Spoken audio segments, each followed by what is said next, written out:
to abandon animals. So I request the secretary from the great personalities who are present here. So firstly, I want to tell the name of the personalities who are present here. Chandrabhushan Shukla ji, he is from Fire Station Ranthambore. Ashish Singh ji, Raksh Mitra, Chairman, and some other volunteers also are here. Devesh Singh ji, Divyang Singh ji, Ashutosh Singh ji. So I request the secretary to please come forward and give a memento to the honorable personalities. Moving ahead, Rishabh Sharma ji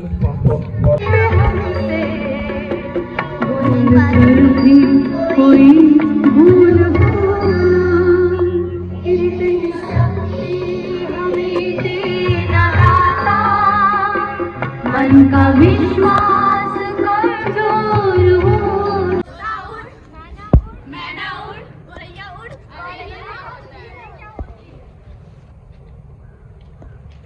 अरे तुम सबको गौरैया के बारे में नहीं पता? चलो मैं बताती हूँ।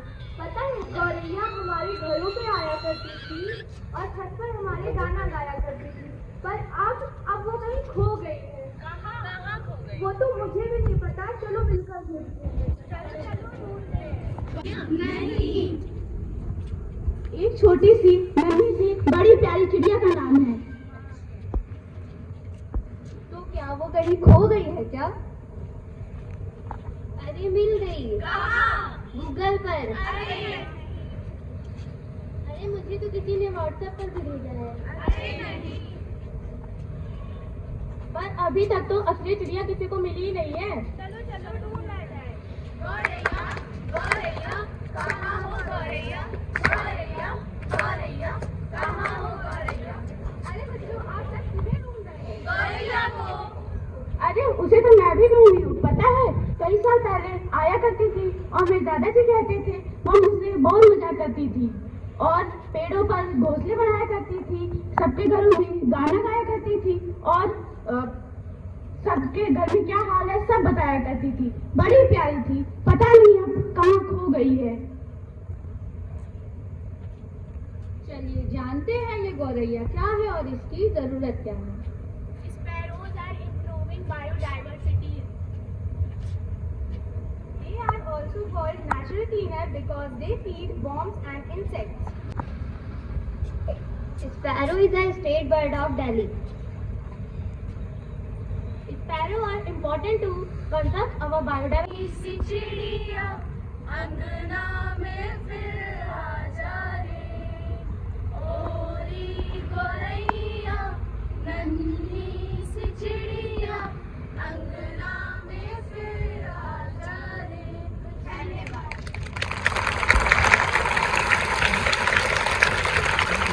Wow, what a mesmerizing. विश्व गौरैया दिवस मनाया जा रहा है और हम लोग आए हैं जीवोत्थान सेवा समिति, जो कि हमारे एनजीओ का नाम है और मेरा नाम ने बताया है आशीष सिंह है और ब्लड डोनेशन को लेकर मैं कार्य करता हूँ। जीवोत्थान सेवा समिति के अध्यक्ष विवेक सिंह सूर्यवंशी जी आए और विश्व गौरैया दिवस पर अपनी मुख्य बातें हम सभी को बताएं। श्रीमान विवेक सिंह सूर्यवंशी जी।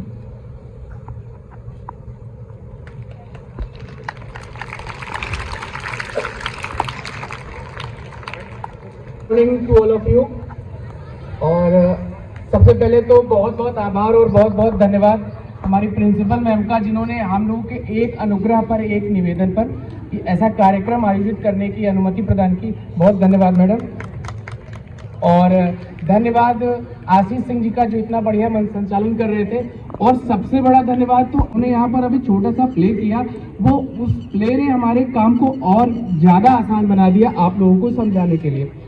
और आज अपनी ड्यूटी में से बहुत ही महत्वपूर्ण समय आपके विद्यालय को देने के लिए हम लोगों की अनुशंसा पर सर के जो हेड ऑफ डिपार्टमेंट है सर हमारे शुक्ला सर, और पशुधन प्रसार अधिकारी डॉक्टर राम सनेही जी, और वन विभाग से हमारे ऋषभ शर्मा जी और राजेश जी, और भी आशुतोष सिंह जी सोशल एक्टिविस्ट, आप सभी, और हमारे पत्रकार बंधु राम प्रकाश गुप्ता जी, आप सभी लोगों ने बहुमूल्य समय अपना दिया इस कार्यक्रम के निमित्त।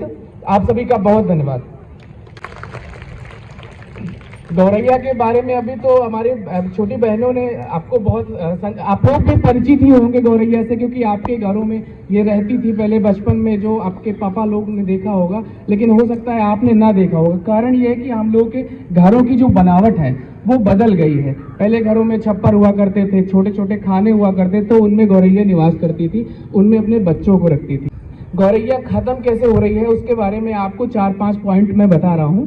तो गौरैया, सबसे बड़ी चीज जो हम लोगों ने अपने खेतों में कीटनाशक का प्रयोग शुरू कर दिया है, रासायनिक उर्वरकों का प्रयोग शुरू कर दिया। इनमें जो कीड़े लगते हैं उनको, वर्म को ये खाती है। जब वर्म को हम लोग मारने के लिए दवाई डालते हैं, उस वर्म जब मरता है तो गौरैया उस वर्म को खा लेती है और गौरैया फिर मर जाती धीरे धीरे।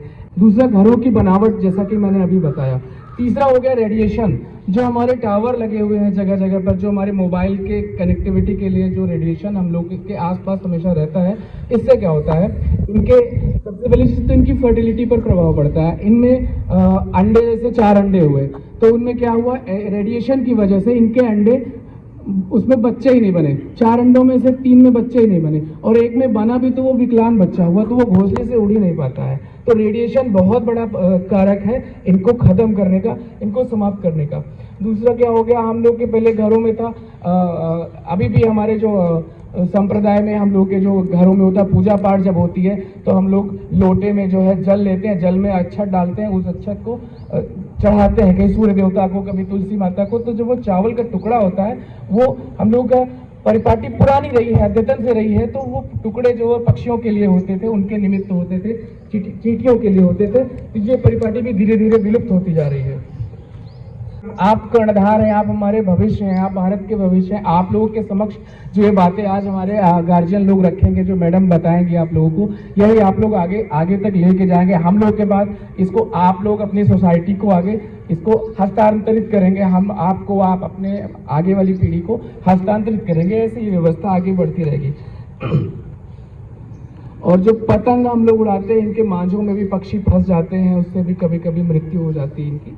और चीन ने एक आपको छोटा सा उदाहरण ने जो है, चीन में क्या हुआ कि पॉपुलेशन बहुत ज्यादा, सबसे ज्यादा थी, और वहां पर जब शोध किया कि 4 पेस्ट को इन लोगों ने मारने की व्यवस्था बने, चूहे, और उसमें दूसरा पेस्ट गौरैया था।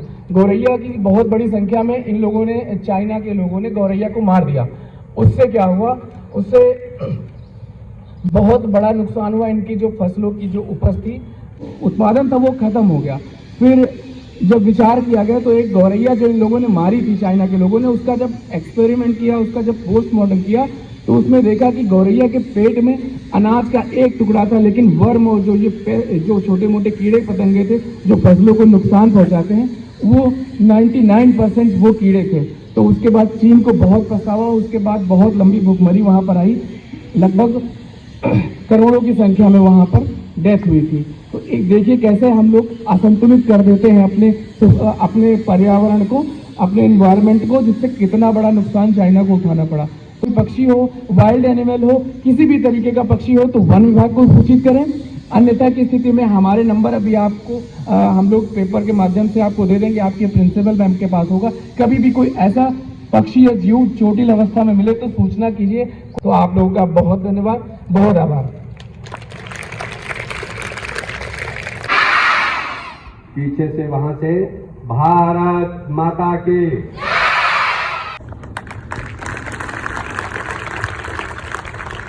और ये आपकी तारीफ बता रही है।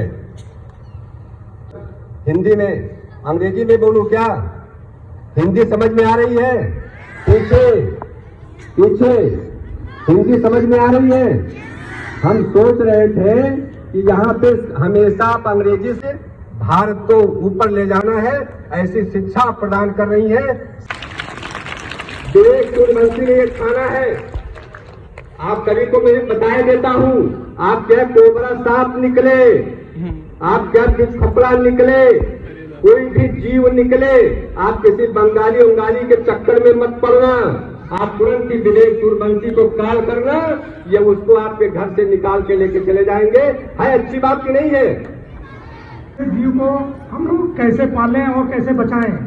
तो निवेदन ये है कि जिसके यहाँ भी जैसा भी हो, गौरैया पक्षी है, जियो उत्थान सेवा समिति का जो संचालन किया जा रहा है उसमें आप लोग किसी भी जानवर जैसे सांप बिच्छू कोई भी हो, मोर हो, गौरैया हो या कोई भी जीव अगर विलुप्त हो रहा है तो उसके कारण क्या है, हमें मेन चीज है कि उसके कारण पे जाना पड़ेगा। कारण ये है कि विवेक जी ने जैसा बताया कि हमारे घर के अब जो परिवेश है वो चेंज हो गया है। हम लोग छोटे छोटे थे तो क्या है कि हम लोगों के घरों में कच्चे घर होते थे आधे से ज्यादा, उसमें छप्पर होते थे, धनिया लगी होती थी और सारी चीजें होती थी, उसमें जो है छोटे छोटे घोंसले बने हुए होते थे जिसमें गौरैया आके अपना बच्चा देती थी। अब बड़े पक्षी उन जीवों को मार देते हैं। अगर वो पेड़ पे अपना घोंसला बनाएंगी तो क्या होगा कि कौवे आके या चील आके बाज आके उनके बच्चों को मार देते हैं। और घर में हमने इस लायक रखा नहीं कि वो जीव हमारे साथ रह सके, क्योंकि वहां पे ना ही उनके लिए छप्पर है जिसमें वो घर बना सके। छप्पर का घर होता था तो उसमें हम आप भी रहते थे। जब हम आप रहते थे तो बड़े जीव उसमें नहीं आते थे, लेकिन गौरैया बड़े प्यार के साथ उन घरों में आती थी और अपना घोंसला बना के उन्हीं में अपना अंडा देती थी, अपने आप को सुरक्षित समझती थी हमारे साथ। कितना प्यार था उसको हमसे या हमारे उनसे लगाव था, और लोग स्पेशल उनके लिए जगह घर में छोड़ देते थे। करते हुए क्वेश्चन आपसे हम लोग अभी पूछेंगे। तो सबसे पहला सवाल है कि गौरैया खत्म होने का सबसे बड़ा कारण क्या है? कोई एक कारण बताओ, एक लोग आ जाओ मंच पर।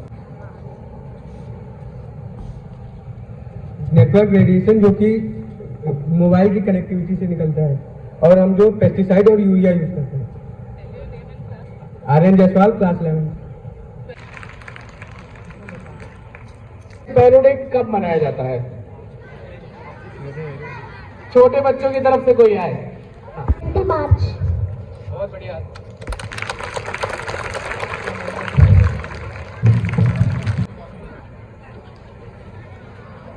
सवाल ये है कि विश्व पर्यावरण दिवस कब मनाया जाता है?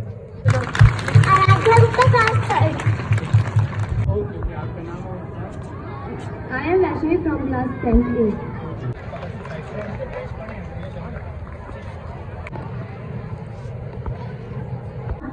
दिल से धन्यवाद। और on behalf of all my children I can promise you that these children को और ऐसी जगह रखिए जहाँ से आपके घर की कोई एक्टिविटी डिस्टर्ब ना हो ज़्यादा।